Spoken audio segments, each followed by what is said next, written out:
So there we are. Hello. Thank you for joining us. Yeah, that's got me off guard there.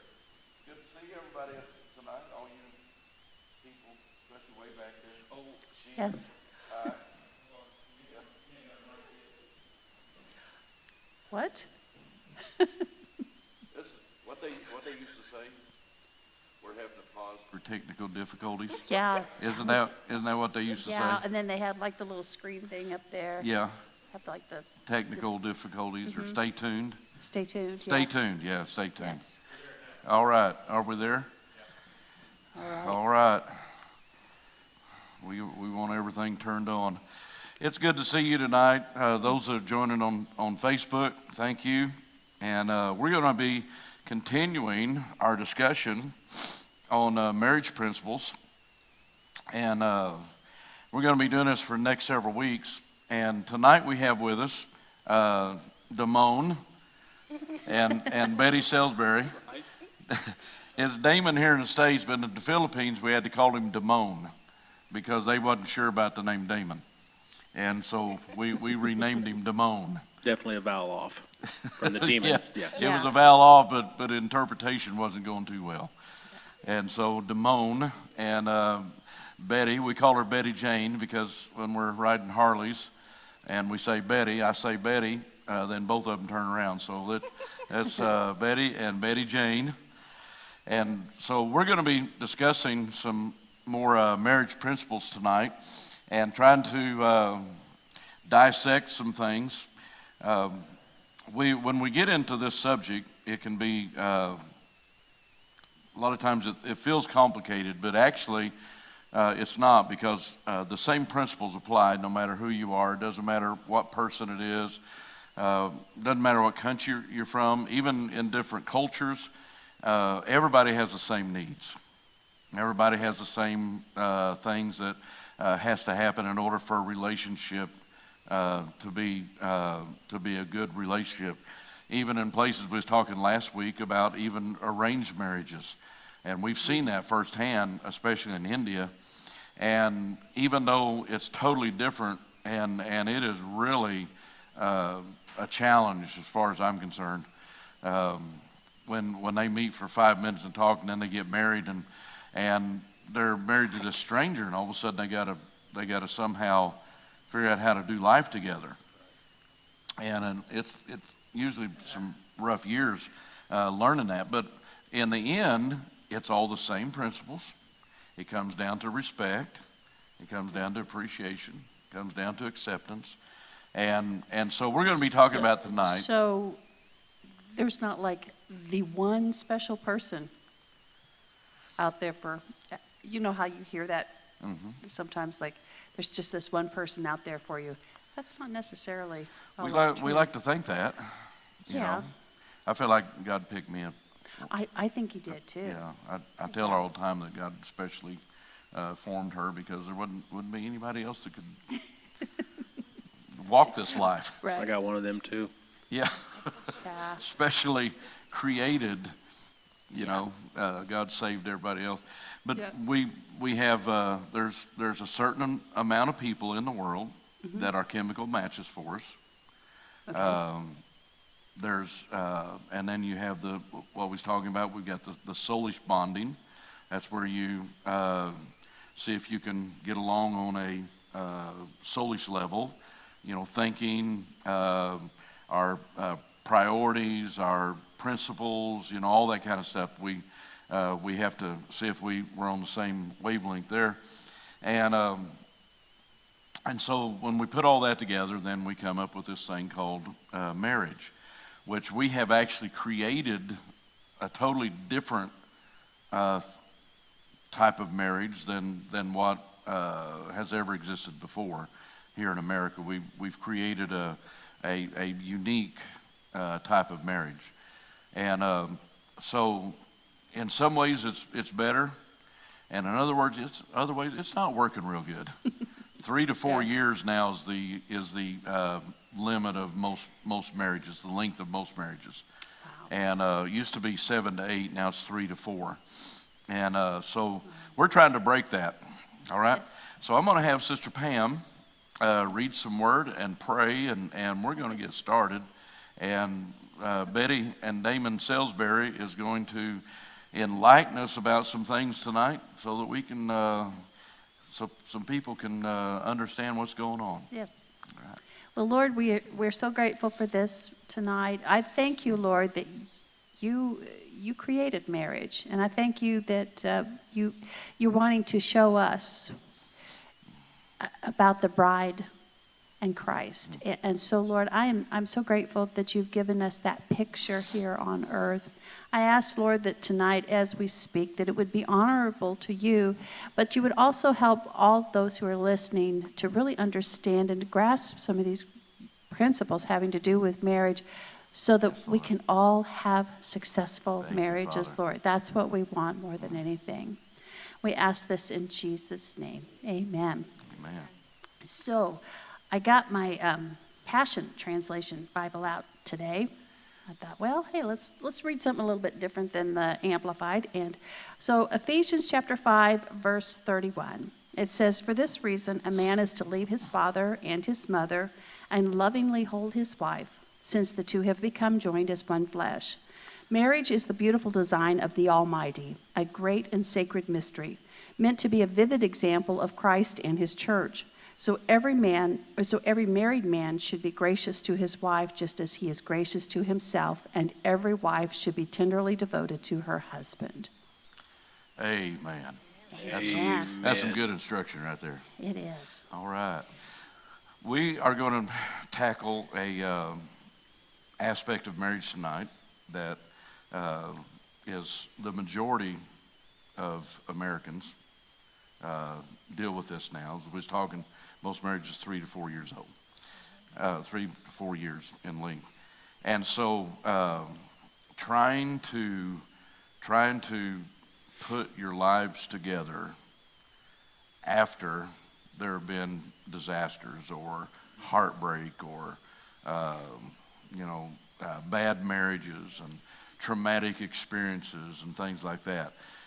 Trying to put two lives together after situations like that is actually miraculous. And so that's what we want to kind of talk about tonight.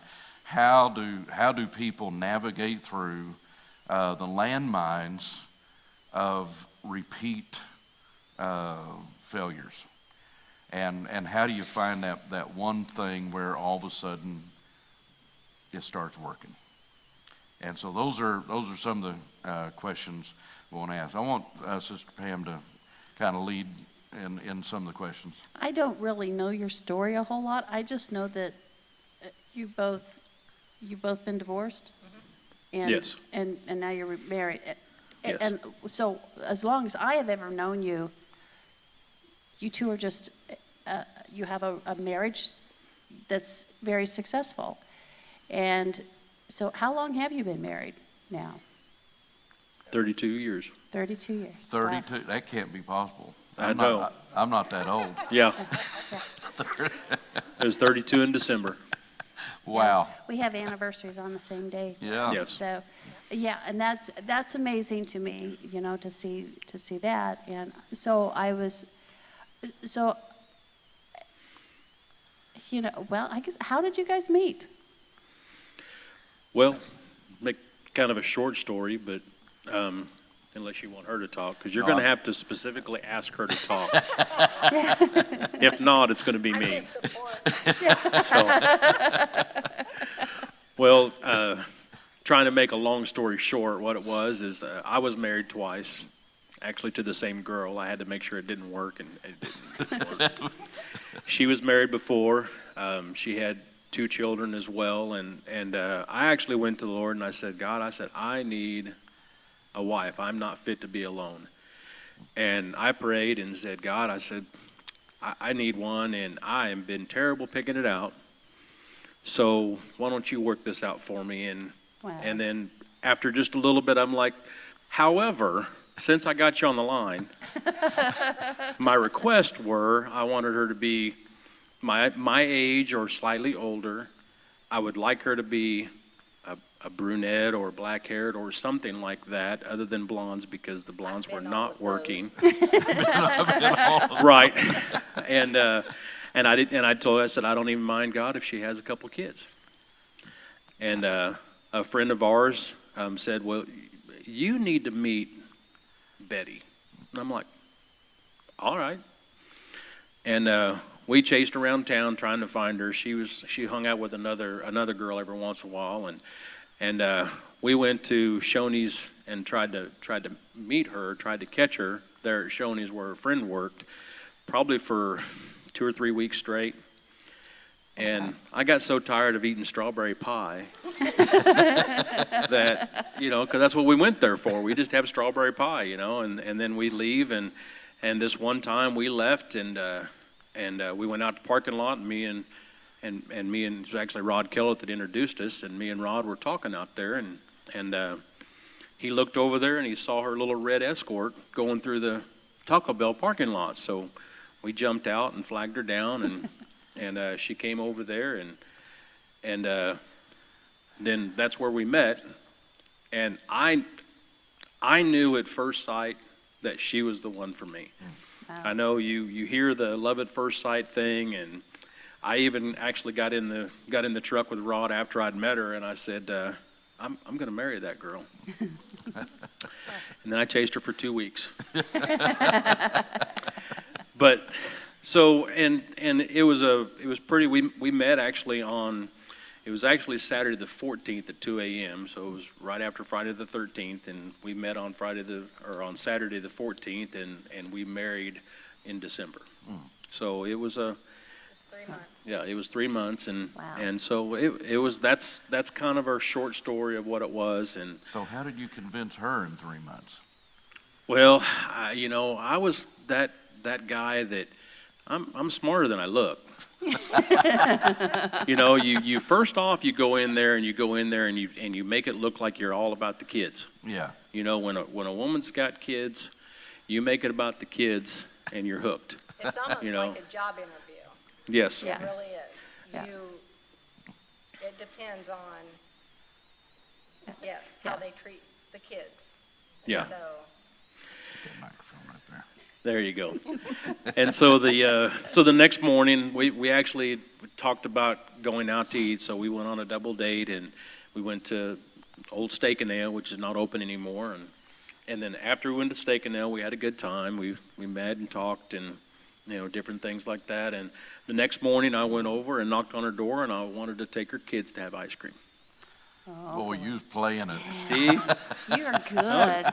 this may look. My mama may raise an ugly boy. She didn't raise no dumb one. I'm just saying.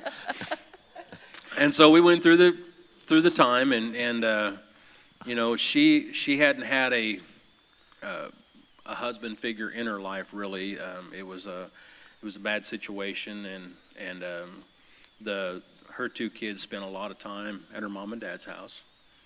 So it was trying to get in there and be something to her, because I knew it was supposed to be, so I just needed to convince her. Yeah.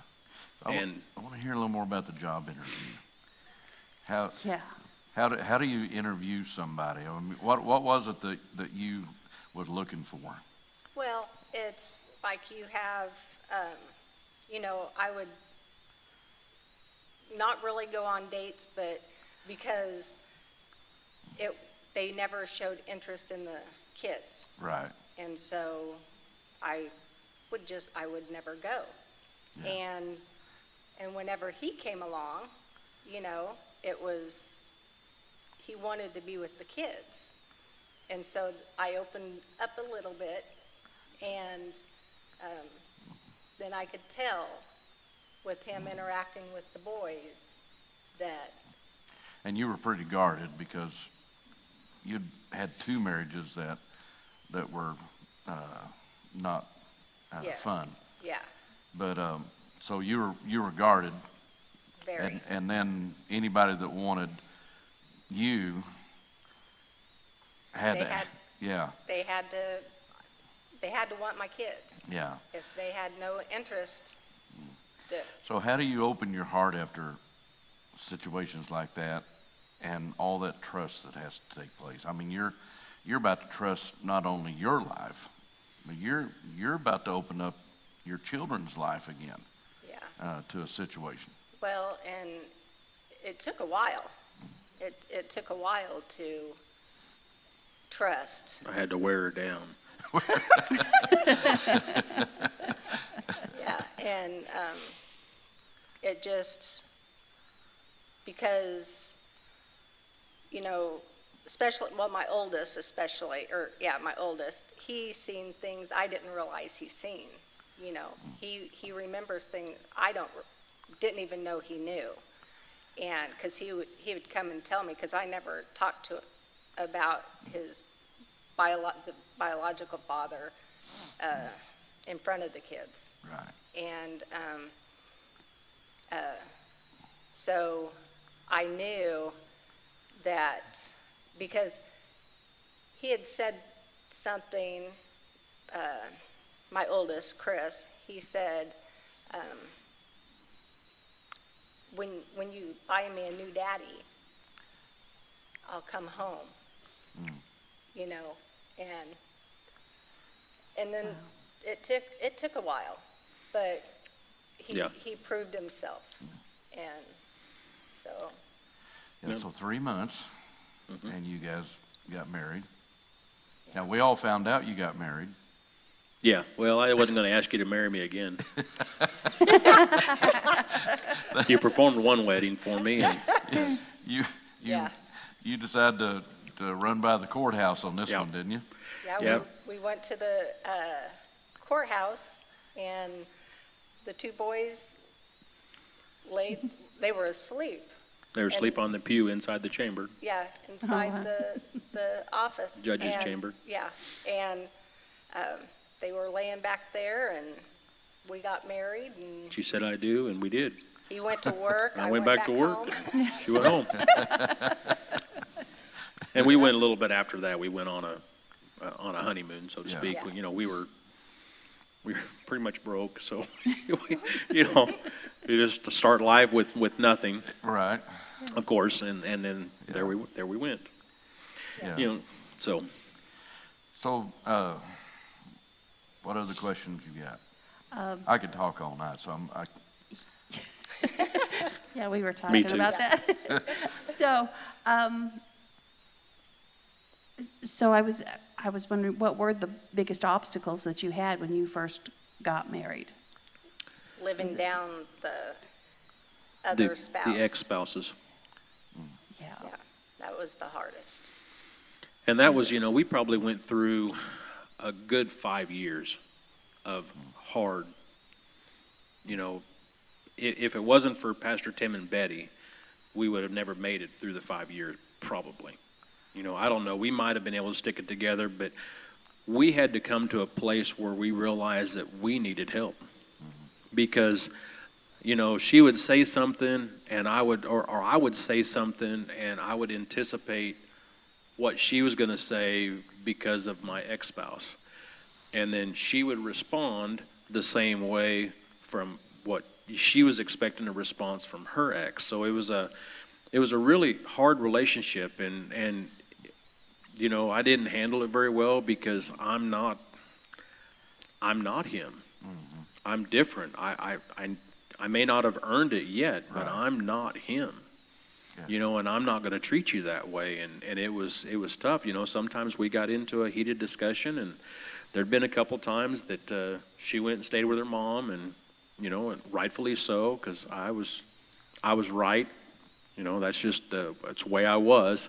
I was right and she was wrong, and we needed to deal with that. As Gina's shirt says, it's you're doing it wrong. And apparently I'm not doing it right either, or else I would have been married. But whatever. Yeah. But so we had a lot of bumps and bruises like that, and we finally, after some good sound advice from our pastors, we come to grips with our spouse is more important than anything else outside of God. Our relationship is a direct relationship with Christ, and we needed to treat each other with the same respect. We finally got to the point to where, I wanted the wife that submitted to her husband, but I knew that wasn't coming without the love that Christ had for the church. Yeah. And that's what it took. Yeah, right. So, you was right. You really wasn't arguing. You was just trying to help her understand why you was right. Yes, exactly. Okay. Yeah. When we talked about this a lot, how that you're actually responding to somebody that isn't even in the room. Yes. And what that does is that becomes accusatory. Yes. Every statement you make, it feels like you're being accused of something that you didn't do. Yes. Same with you.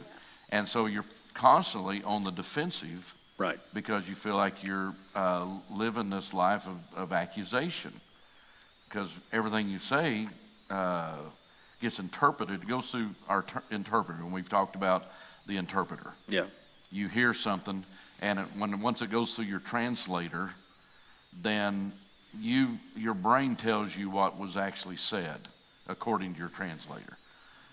But that's not always what is actually said. Correct. That's what we hear.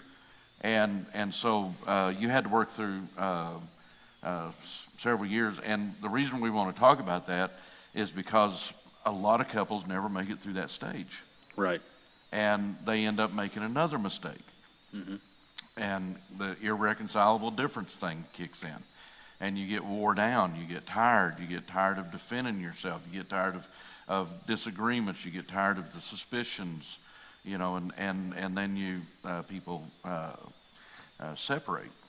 But there are principles that change that. Yes. And so living out those principles, you began to actually do what when you talked? Communicate. We listened and communicated. Communicate Yeah, and listen. that's what I want. Yeah. Yeah, you communicated, and communication is more listening than talking. Yes. Okay, Mm-hmm. so you started listening to what he was saying, and not imagining what he was saying. Right, yes. Yeah. Yeah, and that was the hard thing because, I was hearing, he was saying one thing, but I was hearing what my ex-husband would say, and it just, I don't even really know when it No, broke. it just kind of, But, we just kind of felt, because there was a time where, the biggest thing with my ex was she was a very jealous person. And so anytime I looked out the window, I couldn't be looking at a car or something that I like to look at or something like that. I was always looking at a woman. Didn't matter if a woman was driving the car or not. In her eyes, there was. And I'm like, it's just a car. So I got to where I had to pretty much put blinders on and keep my eyes in front of me and make sure that I didn't do anything wrong, because I just don't And that still enjoy wasn't fighting. enough. No, it wasn't. Yeah, jealousy needs no cause. No. And then, so I got to the point, and actually, we dealt with the jealousy pretty quickly. She was not a very jealous person, and I don't know if it was her or somebody else asked me, and they asked me, says, why aren't you jealous? Because, we're at church, and she's friendly with guys, but, she knows what that is. And she had to tell me a few times with, hey, that girl's getting a little too friendly with you. I'm like, it's just friends. And she goes, no, I know the difference between friends and not. She's hitting on you. And I'm like, what? and then I'm come to find clueless. out. And she was right. Yeah. So I got to where I was listening to that. Yeah. And she asked me about being jealous. And I said, I had to come to grips with jealousy in my last marriage, because if I'm doing everything I can do to love you and I'm giving you all I've got, then I can't do any more to keep you if it's not enough. If you've got a different thing in your mind, I can't do any more. And I've told people that before, when they ask me about you know, you guys look really happy. Well, are you? That's because we are. We really enjoy each other. There's not a person on the face of this earth that I'd rather spend time with than my wife. Yeah.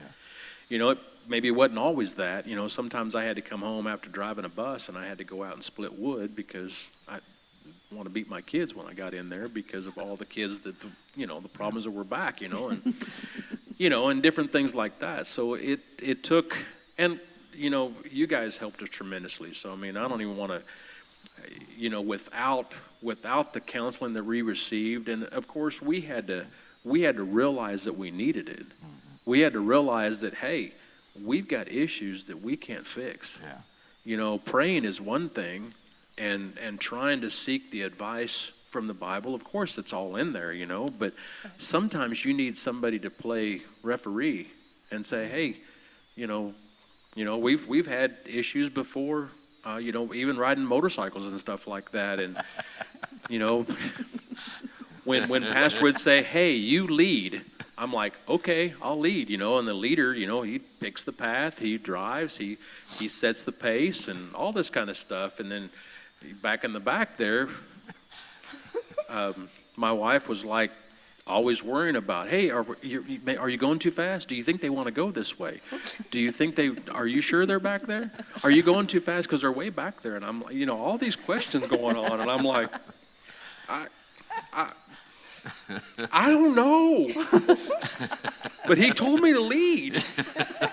I'm leading.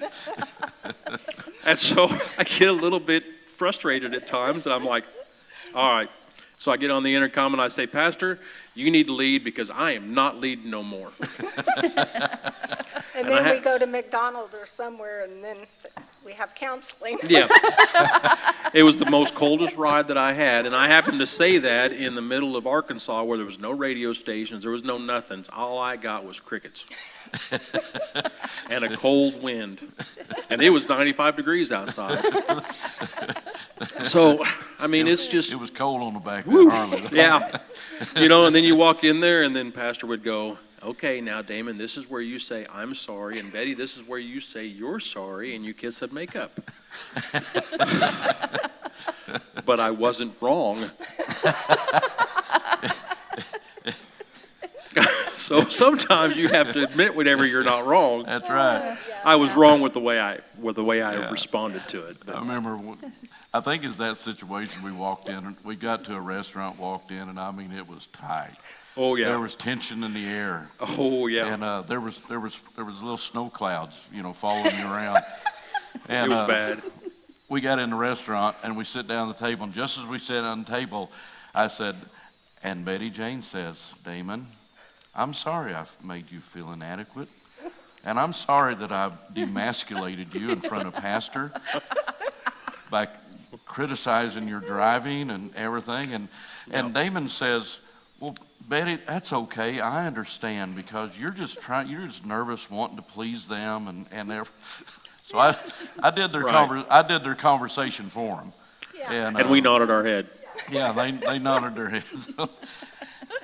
But the rest of the time was fine, Yeah. because Right. we have realized through counseling and stuff like that we realize that communication and forgiveness is number one to move on. Yeah. Well, and you could have counseling, but if you just let it go Yeah, you in have to one ear receive and it. out the other, then it's for nothing. Right. You have to want to You got make to it. apply it, don't you? have to apply And it. you can do it, yeah.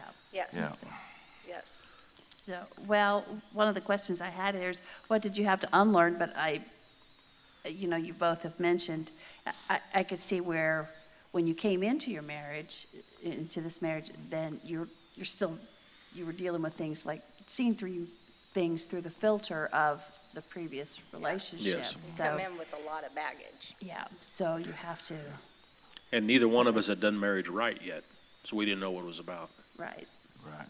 So, did you guys have good examples of marriage in your own with your Yeah, parents? her and- her mom and dad were Yeah. married and happily, and my mom and dad were too. Yeah. Yeah. But it's different Yeah, because you don't have mom or you don't have dad. You don't have Right. that person. You right. know, that's a big difference. You know, when you're looking for the only mom, the only wife that you knew was the one that was married to your dad. Yeah. Yeah, So Yeah, it's a whole different thing when it becomes your home, yeah, yeah, and you've got to do it. and different personalities and stuff, It's right. Oh, yeah. Yeah, you ain't gonna do it like mom and dad, No. because you ain't mom and dad. That's right. no, You're totally that's different right. creatures. Yeah, it's Yeah. so we had to learn each other, and Yeah. Right. and I'll tell you the biggest thing that we learned was our spouse. I had to learn that she was more important than anything, than my feelings. She was more important than the toilet paper rolled underneath versus over the top. She wanted it over the top. I'm good with that. And you mentioned something both in counseling with our marriage and also with our kids is pick your battles. Right. But when you pick a battle, especially with your kids, when you pick a battle, you need to fight to win. But when you're dealing with your wife, it's a different story. We're in this together. We're parenting We're a together. team. We're loving each other. We are separating ourselves from our families and coming into one. And so when you come into one, everything you speak, everything you not necessarily think, but everything you do, everything you think has to be with your spouse in mind. And anymore, I tell guys all the time whenever we're talking about different things about being a husband, I'm like, everything I do has my wife as a filter. How is she going to perceive this? How is she going to feel? How is she going to respond? If I do this, how will she feel about me doing this if I do it without her? So there's a lot of things, I didn't, and rest assured, I didn't give up anything that I didn't want to. I gave up things because, like I love to scuba dive. And she tried it and went through it. She was not comfortable scuba diving. She was not comfortable underwater. I taught her to dive. I taught her through all the things, went through multiple courses and stuff like that, but she just did not enjoy it. Right. And, and so we started with the motorcycle. Actually, it was you two that started with the motorcycle, and we started riding with you, and then I found out how much she loved it, and then I had to make a choice. I ride motorcycles or do I scuba dive? Because if it's nice enough to scuba dive, it's nice enough to ride a motorcycle. Right. And so do I leave my wife that I love to spend time with to go somewhere else and put on a bunch of gear and go underwater by myself, or do I spend the time with her? And so we chose motorcycle riding, and it's something that's been a bonding experience for us. It's our, like you guys talk about it a lot too. It's bonding with us, so we just continue to do that. And so we pick things that we both like. She does things that she likes with me that I like. And sometimes we actually go shopping, and I have to prepare for that. I'm like, okay, Betty, I'm going to take you shopping today, and I have to go through the mental gymnastics that I'm going to walk around and do absolutely nothing all day, pick up things, put it in the cart, take it out of the cart, put them back up, and leave the store with nothing. And I'm telling you, that takes work for me to do, but I'll do it for her. Now, something I can't do. I can't do the Goodwill. I can't do the thrift stores, the garage sales. I can't rummage through a bunch of people's trash and find that diamond. I'll buy that diamond somewhere else, full price. Yeah. I'm sorry, you're gonna have to stop me because I can talk about my wife all day long. It takes, yeah. I want to read this and want to ask you a couple more questions about the dynamics of blended lives. We kind of use this as a basis for relationship. I haven't even got into a lot of the principles that we teach, but in Ephesians chapter 4, starting at verse 29, Sister Betty taught me more about this than anybody else. She always, from the time I met her, she always said, my mom said, that if you don't have anything good to say, then say nothing at all. Yes. Yep. And so, when we first got married, I just blurted out whatever I made statements, and I just blurted out whatever, and you have to learn how to process what you're going to say. But in verse 29 it says, let no corrupt word proceed out of your mouth, but what is good and necessary edification, that it may impart grace to the hearers. And do not grieve the Holy Spirit of God, by whom you were sealed for the day of redemption.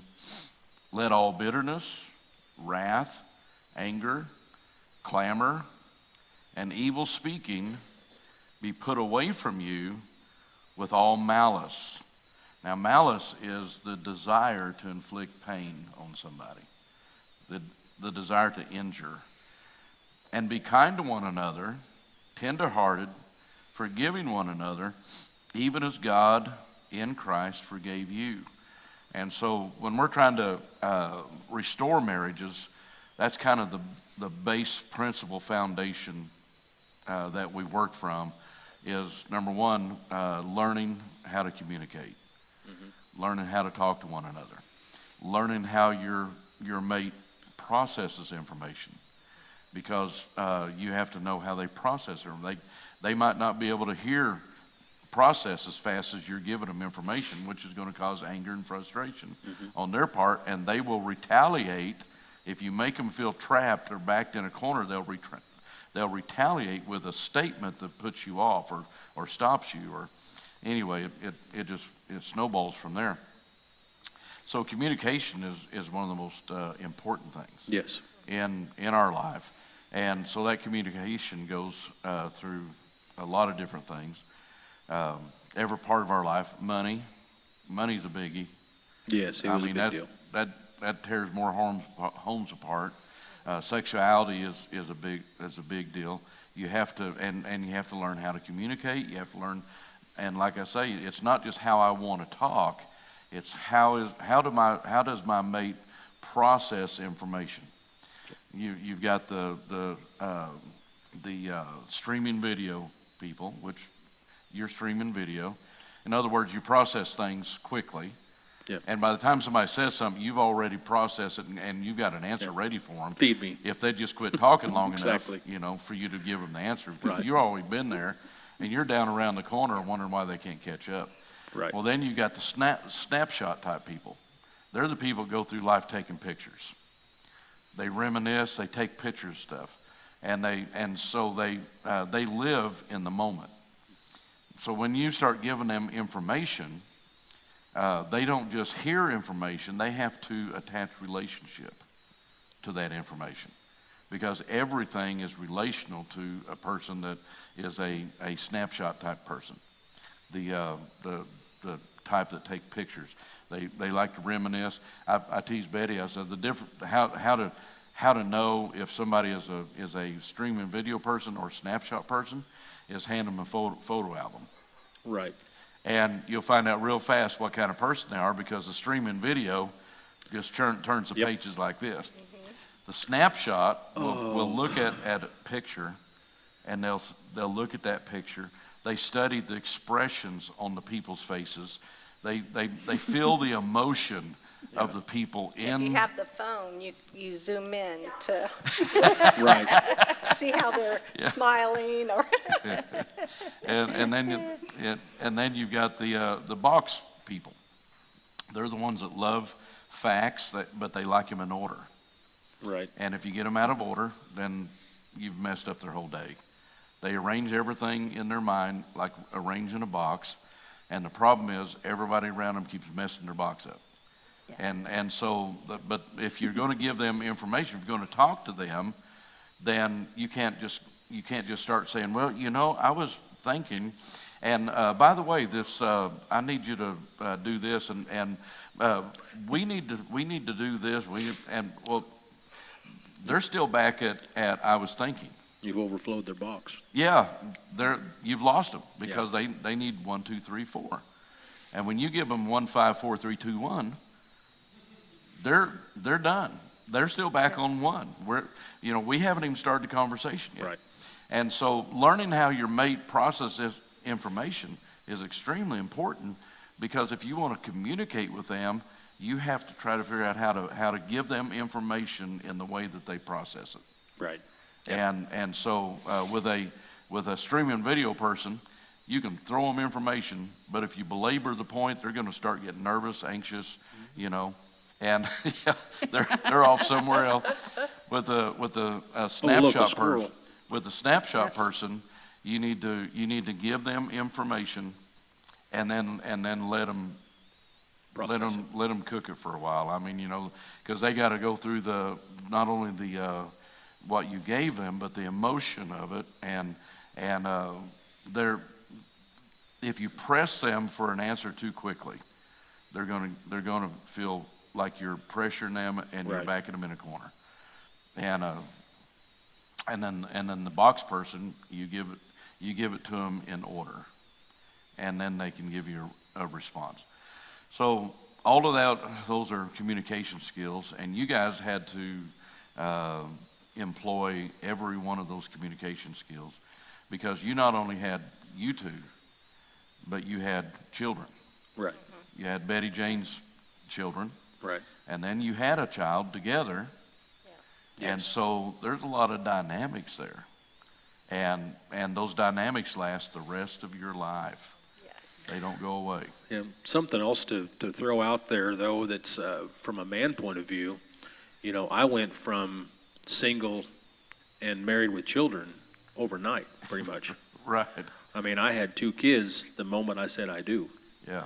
And I went after that too, because I had actually adopted them and all that kind of stuff. So, but I wasn't much more than a kid myself. Right. I sure didn't know how to raise one. Yeah. I didn't go through the diaper phase and all that kind of stuff. Chris was 3 and Dakota was 1.5. He was almost 2 when we got married. So that was and the other thing was rough was the blended family you're talking about is, she had 2 kids.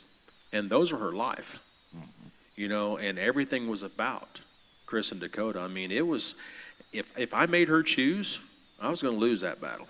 Yeah. So I had to earn the right to be a husband, but I also had to earn the right to be a father. And I had to earn the right to be able to speak to the kids in a corrective tone. All that stuff there, that's a big deal. Oh boy. You don't. I used to joke with her all the time, which, I was, you may know that I was a little bit sarcastic, but I used to be worse.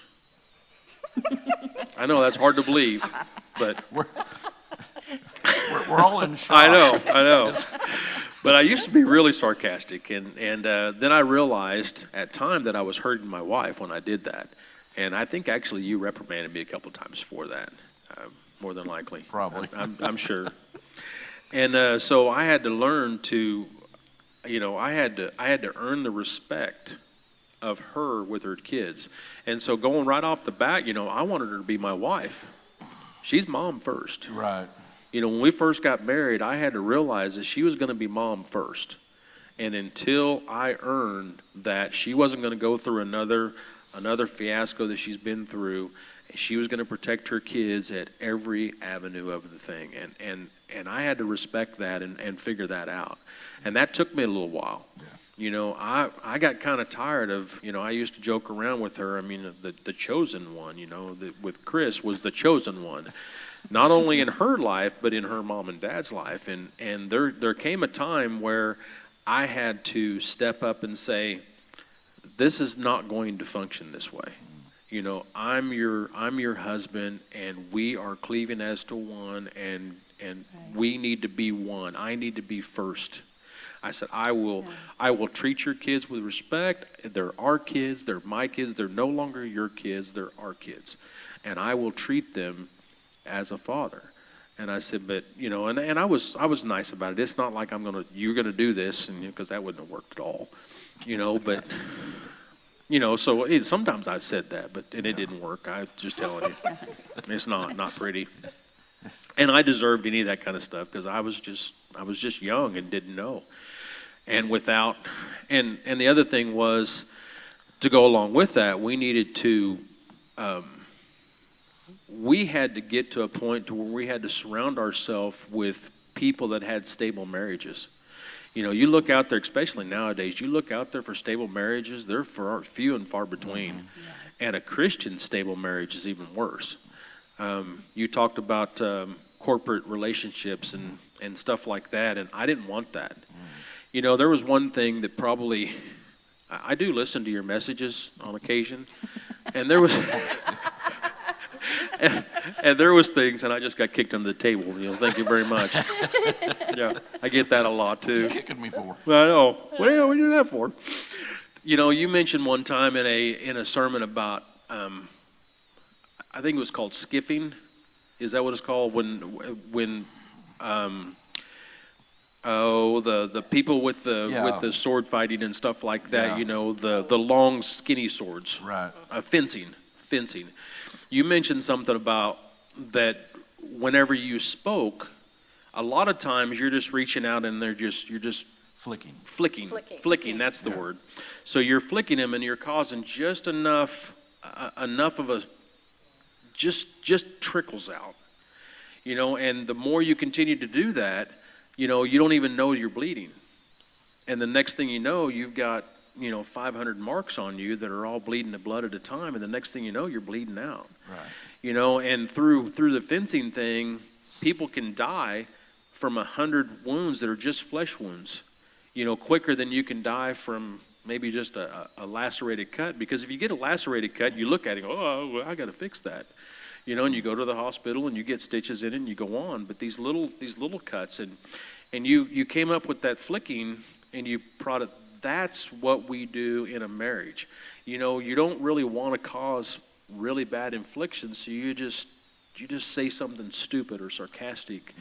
And then the more that happens, you go through that time, and then all of a sudden you realize that she's closing off because of your mouth, you know, your tongue, you know, your just little bit here and a little bit there.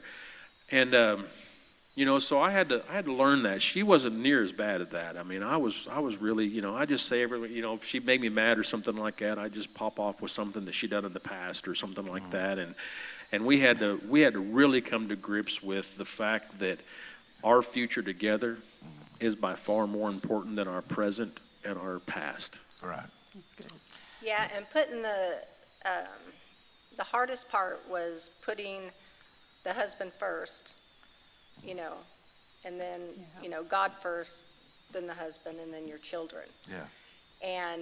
But, you know, if you trust your husband enough to know that he only has good in mind for your children, then it makes it easy to put him first.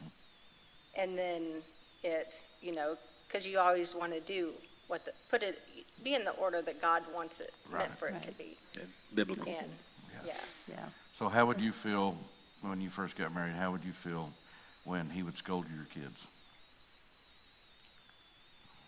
Not happy, just kind of, Defensive? yes, very defensive. But I would be quiet, you know, because I knew she was mad though. I'm just saying. because when we used to fight, you know, he would want to talk it out. He would want, you know, I don't want to talk about it. It's fine. Yeah. It's over. You were closed off and it was done. It was Yeah. done. And And we need to work it out, because don't let the sun go down upon your wrath. It says that in the Bible. Yeah. So the rapid fire statements didn't go very well with her. No. No, she would just shut down. No, she would. There's been, you know, there's a lot of things that I'm not proud of back in, you know, in those first 4 years or whatever, you know, and I would just, I got so uptight and so angry that, you know, she would just leave and go lock herself in the bathroom. That does not work for me at all. You know, and there's times I'm like, you have to come out of there and we have to talk about this. We can't, you know. And then every once in a while I go, Pastor said, we need to work this stuff out. Pastor said. And then that made it so much better too. Sure. Absolutely. Yes. I mean, there was a time that I got so mad. She made me so mad at one time that I broke actually, the door. Yeah, I punched through the bathroom door and unlocked it because I wanted to talk to her. Which made her feel extremely safe. Yeah, not one of my better moments. I think she went to her mom's right after that. And I deserved it. It's it's all, I can tell you from a a dominating, a type A personality. You wouldn't know anything about that, but a type A personality or a lion. It depends on which. We've done a lot of marital.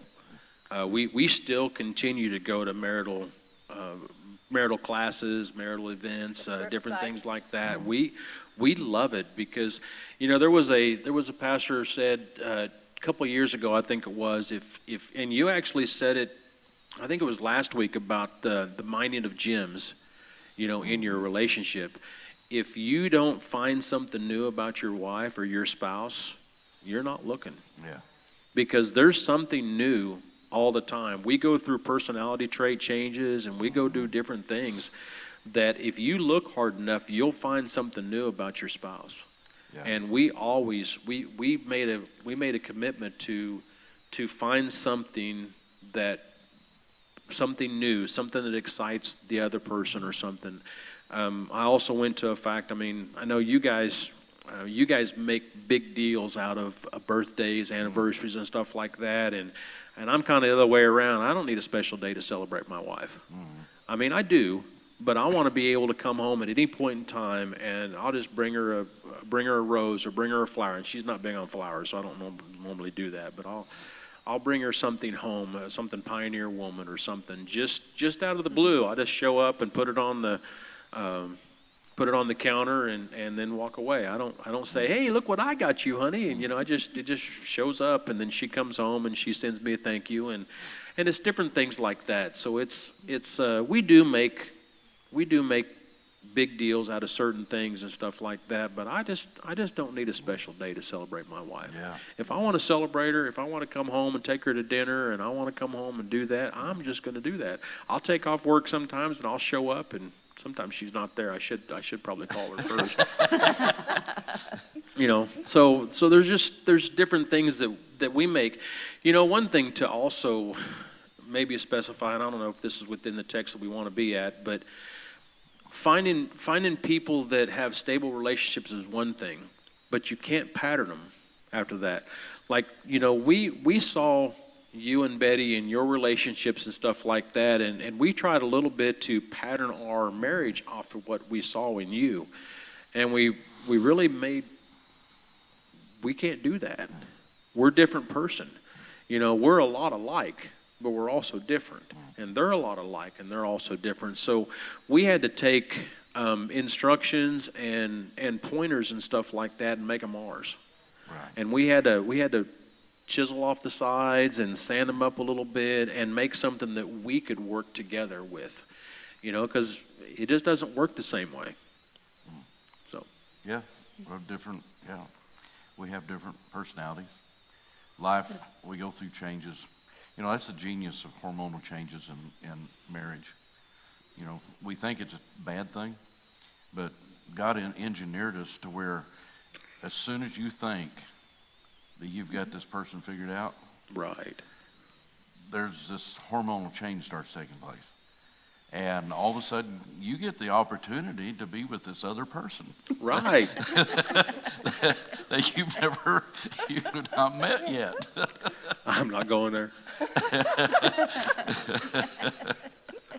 that change it's a change. Yeah. I'm just saying. Yeah, and then once you get to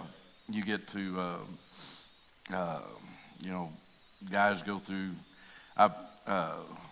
what is it they call it?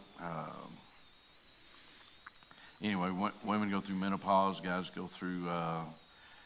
Now you said it PMS, and then we go through something. Well, we have IMS. IMS, yeah. Yeah, we have irritable male syndrome. Right. And when guys go through this change, I come home one day and we'd been studying this stuff. I'd been studying on it, and I come home one day and I said, honey, we're getting up close to 50.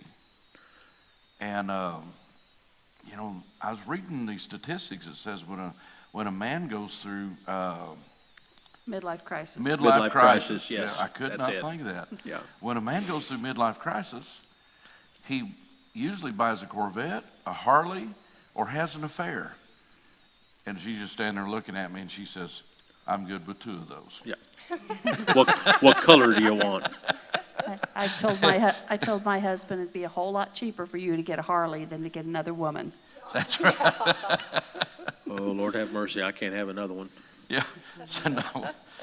So She just trained me the way she's got me. She sure don't want another one. she don't want to start over on Not that. start over. Yeah. So when we communicate in a right way, then we begin to empower each other. And I say a lot of times that in our communication, why would we choose malice in a relationship? Because what we end up doing is we end up injuring the person we're looking to bring joy to our life. Yeah. And so when we injure them, then we have just injured ourselves even more, because we're looking to that person to be, our mate, to bring joy to our life, and to be a soulmate. But then you just build a wall. And why would we do that?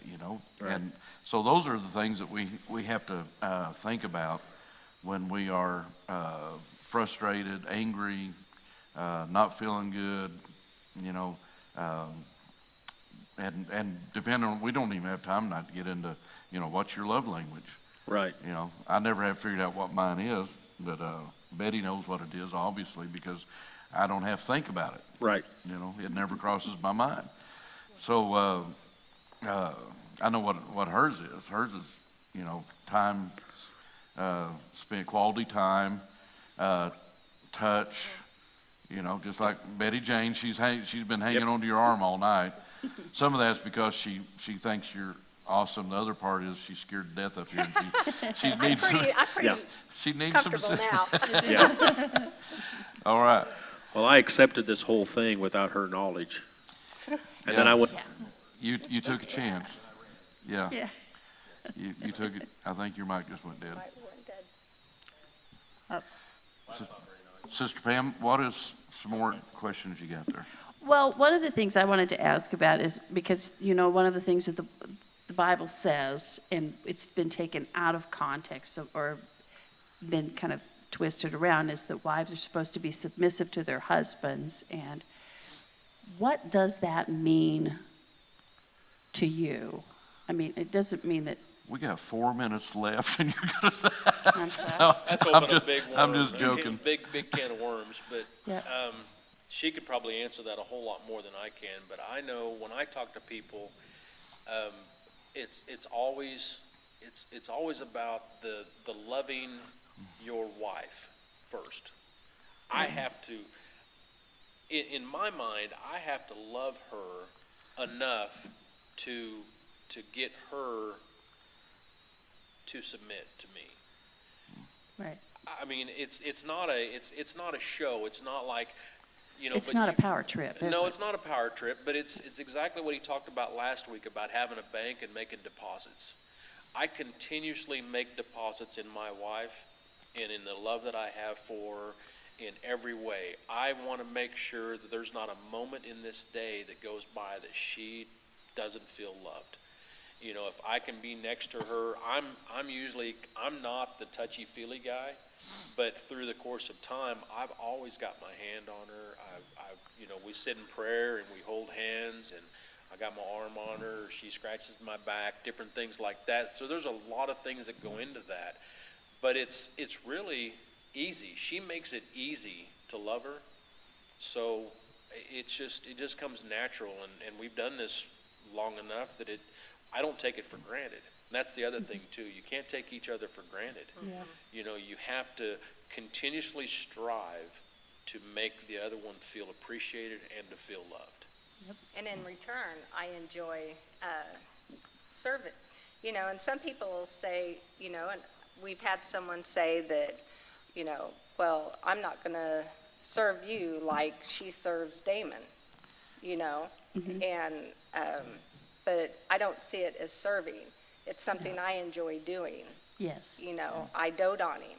You know, if we eat dinner in the living room, I always make his plate. I take it to him. I enjoy that. Right. And so, And it's easy to do whenever he's loved you. Yes. So one of the things that Yes. I have seen is that it tells wives to submit to their husbands and to honor him and to respect him. Well, men need to be respected, right? Yes. I mean, that's the primary thing for them. And so when you're showing that respect, then what that does is it says, hey, you know what? It's telling your husband, you're worth something. You have value. And he begins to say, you know what? I can love myself. And so if he's able to love himself, then he's got something to give you as well. Yes. And it's one of it's a two-way street, It is. Yes. you know, and they take it, like you said, out of context. Yeah. And so, yeah. And one of the words submit or to subject in the Greek, you know, where it talks about that in the New Testament, it means to set in order beneath.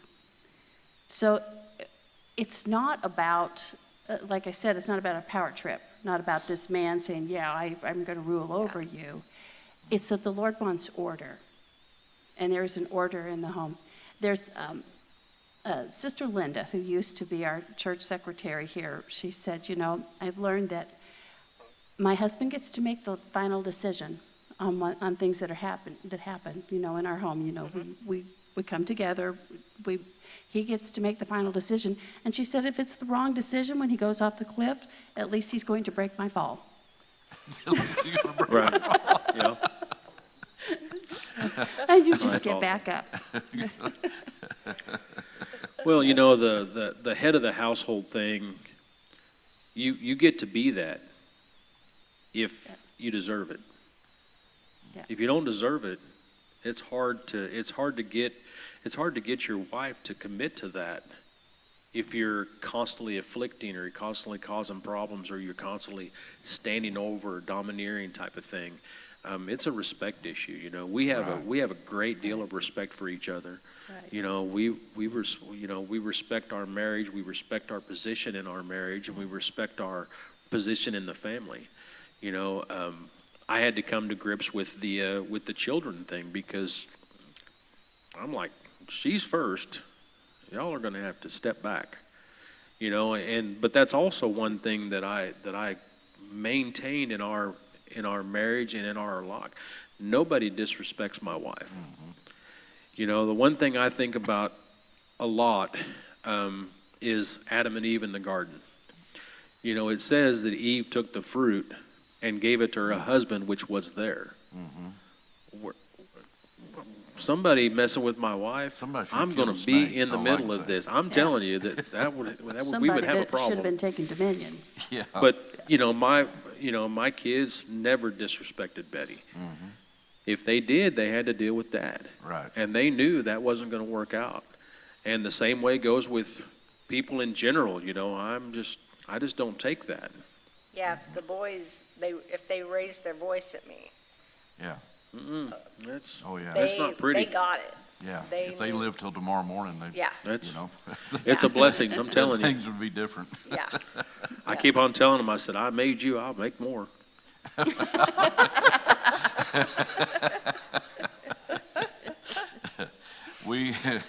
Well, the question, I was just joking a while ago and bringing that up, is that, boy, we can get some deep We can. things on that subject. But you can sum it up, and, Paul was teaching, and he understood how we are. And you can sum that up in men thrive in an atmosphere of respect. Women thrive in an atmosphere of security. Right. And so when those two things are offered, the whole love as Christ loved the church and submit to your husband, that becomes a non-issue. Right. Because when there's respect and when there's security in the home, then that's a natural process. The love and honoring and the respecting and submitting, that's a natural process that takes place.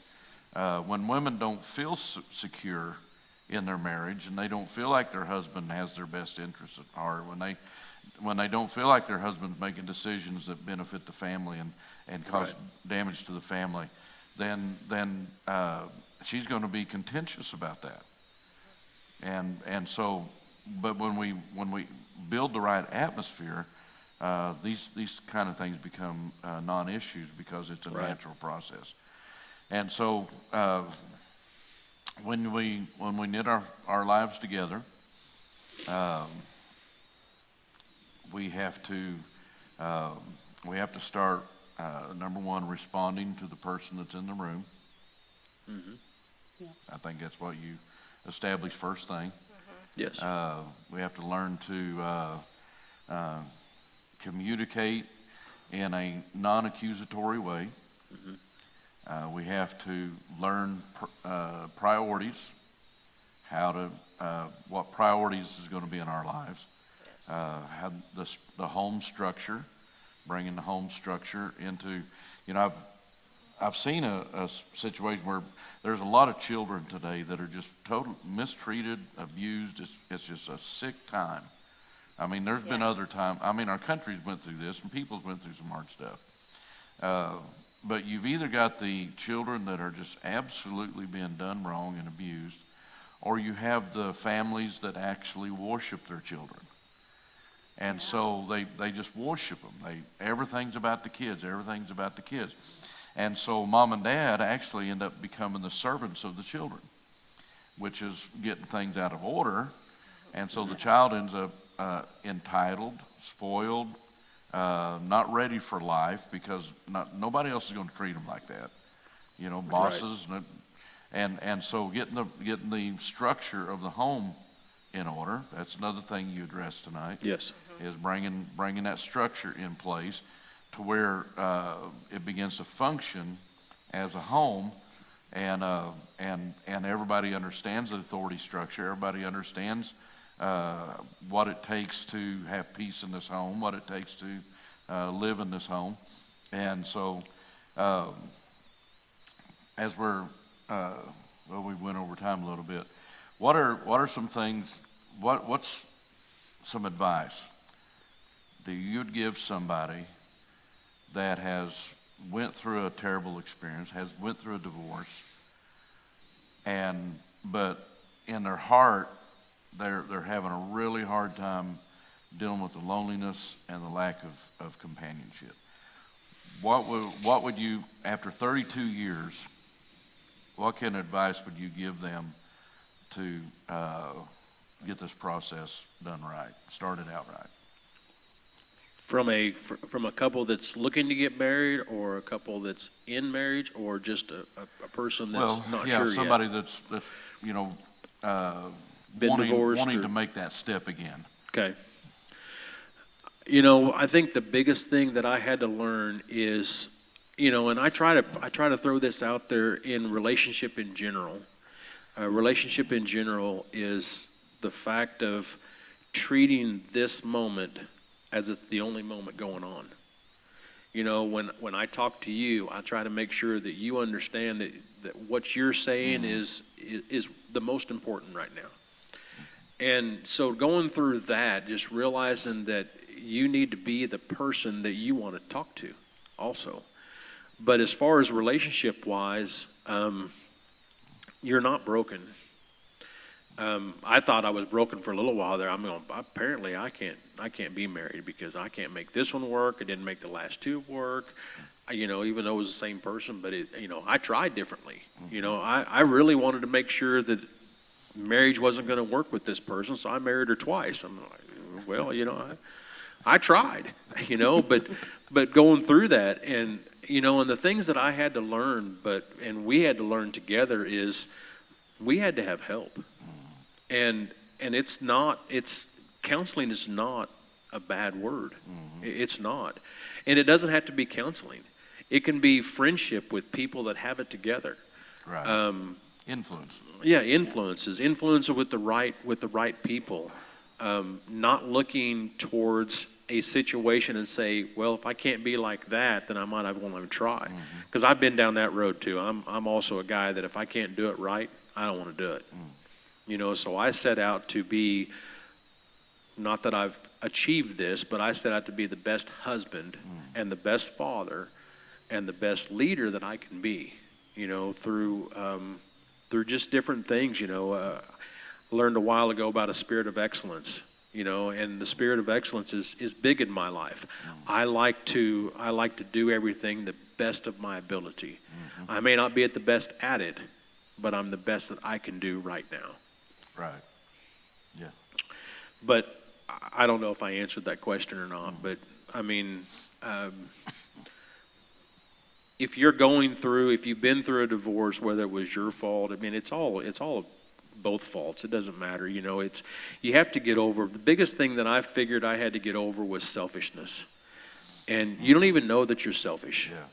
Yeah. A lot of times whenever when I was arguing with Betty, of course she didn't like to argue, so it was a one-way street most generally. Yeah. And then she'd get tired of me talking, and then she'd yell at me with something that I did, 5 years ago or something, and I deserved it because I kept on pushing and pushing and pushing until she would respond. And you just have to care about that person more than anything else at that moment. You hit one of the main topics, and we haven't talked about this yet, even though it's the basis of all problems, is selfishness. Yes. That's what causes all problems in relationship, is selfishness. Either one or the other is being selfish, or both are being selfish. And all of us have to learn how not to be selfish, because all of us, when a child's born, they're completely selfish. They're little dictators. Right. And so they have to learn how not to be selfish. And we go through that process our entire life. But in marriage relationship, selfishness, every problem that you deal with, you can trace it back to a selfish decision and a selfish act. It's an eye. So we'll have to get into that later on. Yeah. So yeah, that's a big so subject. who we gonna pick to put in the hot seat that night? We want to thank you guys and thank Sister Pam.